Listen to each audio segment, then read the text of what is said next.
Hi guys, ഇന്ന് നമ്മളൊരു chicken കറി റെഡിയാക്കി എടുക്കാൻ പോവാണ്. ഈസി ആയിട്ട് ഉണ്ടാക്കാൻ പറ്റിയ ഒരു ചിക്കൻ കറിയാണ് ഞാനിവിടെ റെഡിയാക്കി എടുക്കാൻ പോകുന്നത്. നമ്മൾ ആദ്യമായിട്ടൊക്കെ ഉണ്ടാക്കുന്നവർക്ക് തന്നെ ഈസി ആയിട്ട് ഉണ്ടാക്കിയെടുക്കാൻ പറ്റുന്ന ഒരു രീതിയിലാണ് കേട്ടോ ഞാനിന്നിവിടെ ഉണ്ടാക്കിയിരിക്കുന്നത്.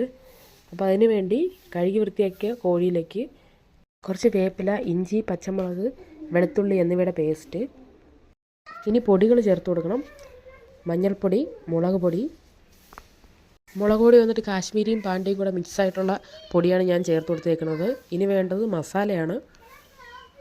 മസാല ഞാൻ ചേർക്കുന്നത് കിച്ചൺ ട്രഷേഴ്സിൻ്റെ ചിക്കൻ മസാലയാണ് ചേർത്ത് കൊടുക്കുന്നത്. ഈ പാക്കറ്റ് മസാല ചേർക്കണം എന്നുള്ള നിർബന്ധമൊന്നുമില്ല.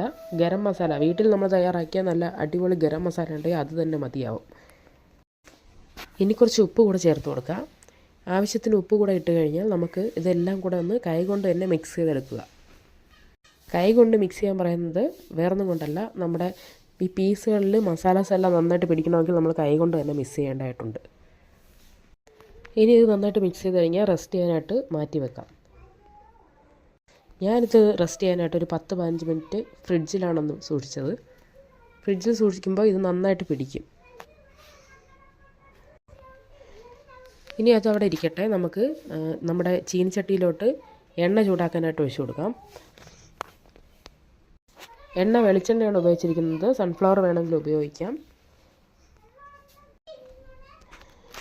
എണ്ണ നന്നായിട്ട് ചൂടായി വന്നു കഴിഞ്ഞാൽ നമുക്ക് മാറ്റി വെച്ചിരിക്കുന്ന ചിക്കൻ്റെ ഈ പീസുകൾ ഓരോന്നായിട്ടിട്ട് വേവിച്ചെടുക്കാം. ഒരുപാടിട്ട് ഫ്രൈ ചെയ്യേണ്ട ആവശ്യമൊന്നുമില്ല. ഈ മസാല ഒന്ന് പിടിക്കാൻ വേണ്ടി ജസ്റ്റ് ഒന്ന് മറിച്ചും തിരിച്ചു വിട്ടൊന്ന് ഫ്രൈ ചെയ്തെടുക്കുക, അത്രേ ഉള്ളൂ. ഇനി ഈ പീസുകളെല്ലാം വേവിച്ച് കഴിഞ്ഞാൽ ഒരു സൈഡിലോട്ട് മാറ്റി വെക്കുക. ഇനി ഈ വറുത്ത് കോരി എണ്ണ വേസ്റ്റായി കളയേണ്ട കാര്യമില്ല. നമുക്ക് അതിനകത്തിട്ട് തന്നെ സവാള ഒന്ന് വാട്ടിയെടുക്കാം. ഈ കറി ഞാൻ ഉണ്ടാക്കുന്നത് വിറകടുപ്പിൽ വെച്ചിട്ടാണ്. വിറകടുപ്പ് ആയതുകൊണ്ട് തന്നെ പെട്ടെന്ന് ഇത് സംഭവങ്ങളെല്ലാം വാടി കിട്ടുകയും ചെയ്യും. സവാള നല്ലതുപോലെ ബ്രൗൺ കളർ ആവുന്നത് വരെ നല്ലതുപോലെ വാട്ടിയെടുക്കുക. സവാള ഇതുപോലെ ഒന്നും ആയിക്കഴിഞ്ഞാൽ നമുക്ക് ഇതിനകത്തോട്ട് പൊടികൾ ചേർത്ത് കൊടുക്കാം. മഞ്ഞൾപ്പൊടി, ആവശ്യത്തിനുള്ള മുളക് പൊടി ചേർത്ത് കൊടുക്കുക. ഓർക്കുക, നമ്മൾ നേരത്തെ പീസിൽ റെഡിയാക്കാനായിട്ട് പൊടികളൊക്കെ ചേർത്തിട്ടുണ്ടായിരുന്നു. അപ്പോൾ നമ്മൾ അതിനനുസരിച്ചുള്ള പൊടികൾ ചേർത്ത് കൊടുത്താൽ മതിയാവും ഇതിനകത്തോട്ട്. ഇനി 2 ഗ്ലാസ് വെള്ളം ചേർത്ത് അതൊന്ന് തിളച്ച് വരുമ്പോൾ നമ്മുടെ ഈ പീസുകളെല്ലാം നമുക്ക് ഇതിനകത്തോട്ട് ചേർത്ത് കൊടുക്കാം. ഇനി ചാറൊക്കെ നന്നായിട്ട് പറ്റി എണ്ണയൊക്കെ തെളിഞ്ഞ് വരുന്ന സമയത്ത് നമുക്ക് ഇനി നന്നായിട്ട് പറ്റിച്ചെടുത്തതിന് ശേഷം ലാസ്റ്റായിട്ട് ഞാൻ ഇതിനകത്തോട്ട് ചേർത്ത് കൊടുക്കുന്നത് കുറച്ച് മല്ലിയിലയും കൂടെ പൊടിയായിട്ട് അരിഞ്ഞ് ചേർത്ത് കൊടുത്താൽ ചിക്കൻ കറി ഇവിടെ റെഡിയായി കഴിഞ്ഞു.